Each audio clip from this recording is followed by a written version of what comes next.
Welcome to Walking Tour of Italy, a podcast dedicated to bringing you a new adventure somewhere in Italy with every episode. Each week we'll travel to a different destination, from ancient ruins and stunning gardens to fascinating cities, historic landmarks, and hidden gems tucked away across this incredible country. If you're gearing up for your own trip, head over to northstartravelers.com, where you'll find gear recommendations to help you travel smarter, plus a full list of our other podcast shows covering destinations around the world. If you love discovering new places and planning your next adventure, follow the podcast so you never miss an episode. And if you're enjoying the show, leaving a positive review goes a long way in helping others find it. Now let's explore Italy. You're standing at the edge of one of Rome's most dramatic public spaces, a vast, sweeping semicircle of colonnaded buildings, a magnificent fountain at its center, and across the way, a facade of ancient brick so old and massive it barely seems like it belongs to the same world as the traffic humming around the modern roundabout. Welcome to Piazza della Repubblica, or as Romans still call it, with a shrug and a wave of the hand, simply Piazza Isidra.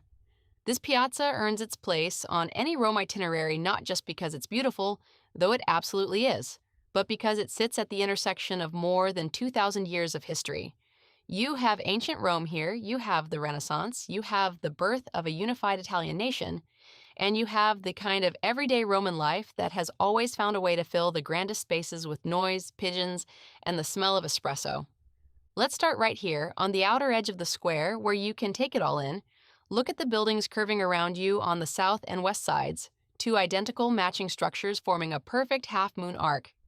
These are the twin palaces known as the Palazzi della Sidra, designed by architect Gaetano Koch and built in the late 1880s and 1890s. Koch was working during one of Rome's great transformation moments, the years just after Italian unification, when Rome had finally become the capital of a newly united Italy, and the city needed to remake itself for its new role. What Koch did was clever and deeply intentional. He looked at what once stood here, the ancient exedra, the great semicircular outdoor gathering space that had been part of the massive Baths of Diocletian, and he traced its ghost right into the new buildings. The curve of those porticoed facades, with their arched colonnades and ground-floor arcades, is not accidental. It mirrors the exact footprint of what was here almost 2,000 years ago. You are, in a very real sense, standing inside the echo of an ancient Roman building. Walk toward the center of the square now, toward the fountain. This is the Fontana delle Naiadi, the Fountain of the Naiads, and it is the kind of thing that only Rome seems capable of producing. A piece of art that caused an actual public scandal. The fountain was originally commissioned by Pope Pius IX to mark the terminus of the Aqua Marcia, one of Rome's ancient aqueducts restored and rerouted to bring water into this part of the city. The first version, unveiled in the 1870s, was simple enough: 4 bronze lions at the base. But by 1901, the sculptor Mario Rutelli had replaced those lions with something far more audacious: 4 enormous bronze female figures, each one reclining on a different aquatic creature, all of them thoroughly and unapologetically nude. There's the Naiad of the oceans, draped over a great seahorse. There's the Naiad of the rivers, resting on a water serpent. The Naiad of the lakes holds a graceful swan, and the Naiad of the underground rivers reclines on a lizard-like creature. At the center, a figure representing the god Glauco rises above the waters, symbolizing humanity's mastery over natural forces. Romans in 1901 were not prepared for this. The fountain was surrounded by a wooden fence for months while the controversy raged. The nudity was too much, critics said. The Pope was reportedly horrified. There were serious proposals to remove the fountain entirely or replace its central group with something less objectionable, and in fact, the original central group was replaced. And the discarded sculpture, a strange arrangement of 3 humans, a dolphin, and an octopus, was eventually moved to a garden on the other side of the city. But the Naiads themselves survived, and the city came around. Today they are loved, photographed by thousands of visitors every day, and lit beautifully at night. If you're visiting in the evening, come back after dark. The illuminated fountain is one of those genuinely magical Roman sights. Now turn away from the fountain and face the building directly across the piazza, the one with no grand facade, just an ancient crumbling brick wall that looks almost like a ruin. This is the entrance to one of the most surprising and moving buildings in all of Rome. You're looking at the Basilica of Santa Maria degli Angeli e dei Martiri, and what you're actually seeing, that rough curved brick wall, is not a church facade at all. It is the surviving outer wall of one of the great rooms of the Baths of Diocletian, built around 298 to 306 AD under the Emperor Diocletian. The baths were once the largest in the Roman world, 13 hectares in total, capable of accommodating 3,000 people at a time.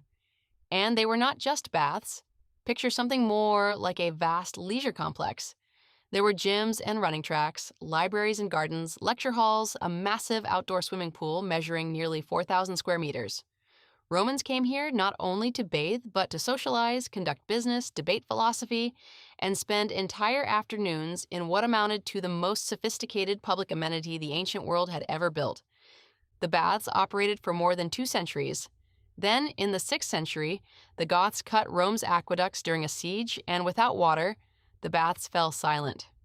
For 1,000 years, the ruins sat here, enormous, gradually stripped for building material, home to bandits and hermits and stray dogs, magnificent in their decay. Step through the entrance now and prepare yourself, because what happens to your sense of space when you walk inside is one of Rome's great architectural gifts.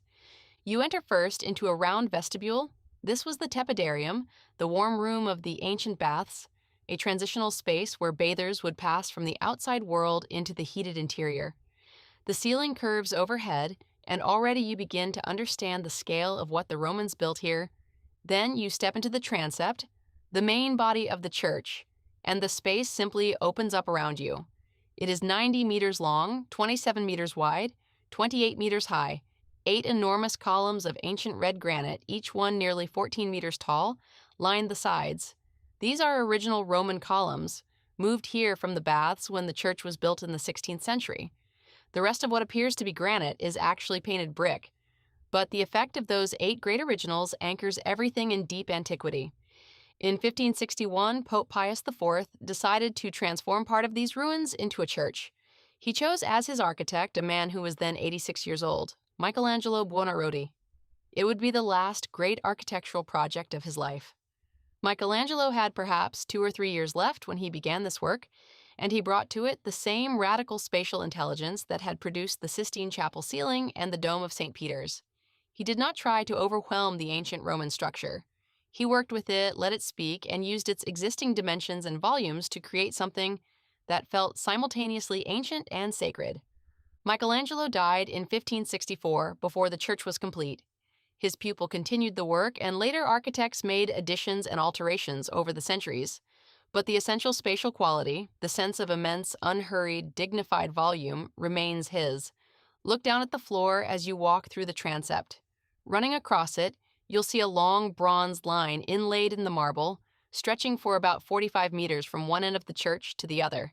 This is the Clementine Meridian, completed in 1702 under Pope Clement XI and designed by the mathematician and astronomer Francesco Bianchini. The line is actually a precision scientific instrument, a kind of giant sundial. Light enters through a small hole in the ceiling at a precisely calculated point, and where that beam of light falls on the meridian line tells you the time of year with extraordinary accuracy. Bianchini designed it for 2 purposes: to verify the precision of the Gregorian calendar reform and to calculate the exact date of Easter. The marks along the line correspond to the zodiac. You can see inlaid in colored marble the symbols of the constellations, their positions tracking the sun's progress through the year.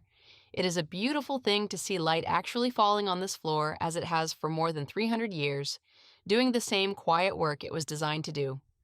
Take a moment here to look at what surrounds you: the paintings, the sculptures, the chapels along the sides.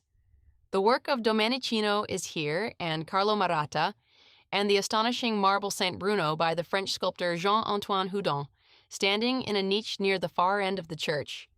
Pope Clement XIV once reportedly said of that sculpture that it would speak if it were not bound by the saint's vow of silence. That is the kind of art this place holds. One practical note worth sharing: the church is open daily and entry is free, which makes it one of the most remarkable and most generous gifts in Rome.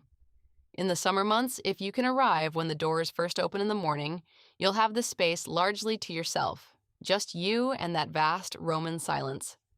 By midday, the tour groups fill the transept, and while the experience is still extraordinary, it is different. When you're ready, step back outside into the piazza and take in the full view once more. Notice the entrance to the Baths of Diocletian Museum just a short walk along the street to your left. This is part of the National Roman Museum, and it allows you to enter directly into what remains of the bath complex itself, including the remarkable Great Cloister, believed to have been designed by Michelangelo as part of a Carthusian monastery built alongside the church. The cloister garden is quiet and beautiful, lined with ancient tombstones, and at its center stands a cypress tree that seems to have been there as long as the stones themselves. You might notice, too, on the far side of the square, the entrance to the underground metro station.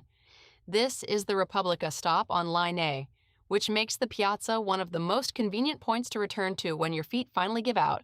From here, Via Nazionale leads southwest from the piazza, taking you downhill toward the heart of the historic center, past shops and cafes and the Palazzo delle Esposizioni, Rome's great exhibition hall, housed in a neoclassical building that anchors the middle of the avenue.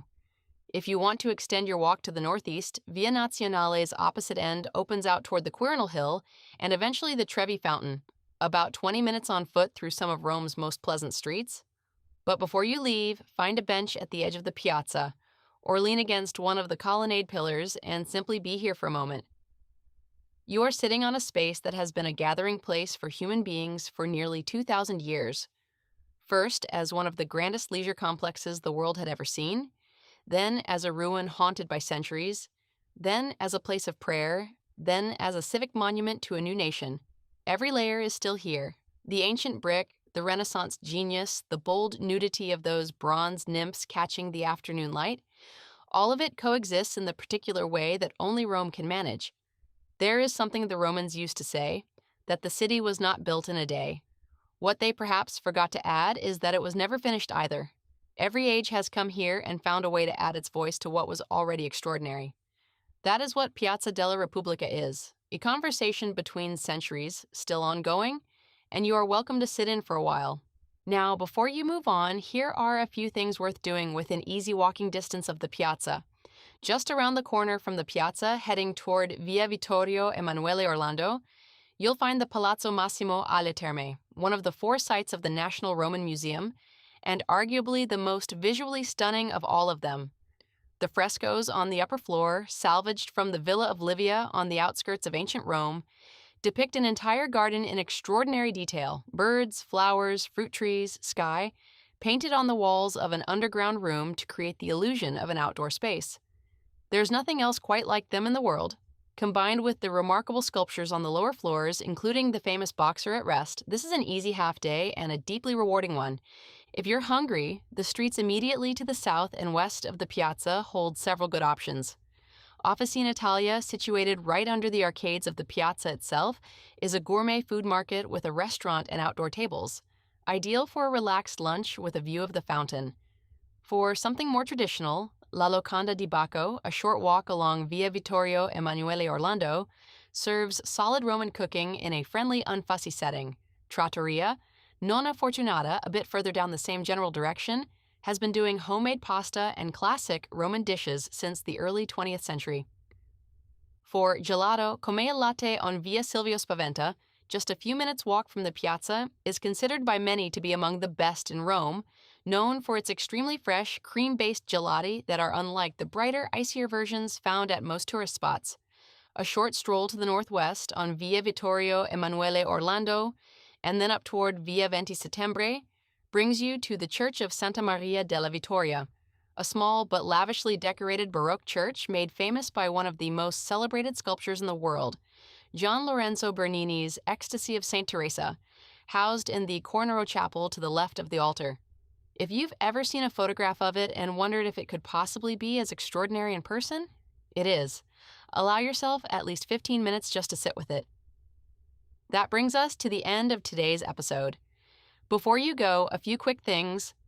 Subscribe so you never miss a destination, leave us a positive review to help others find the show, and share this episode with someone who loves exploring Italy. And if you're hungry for more adventures beyond Italy, visit northstartravelers.com to explore our other podcast shows and browse gear recommendations for wherever your next journey takes you. Your support means the world and keeps these adventures coming. Thanks for joining us, and we'll see you on the next walk.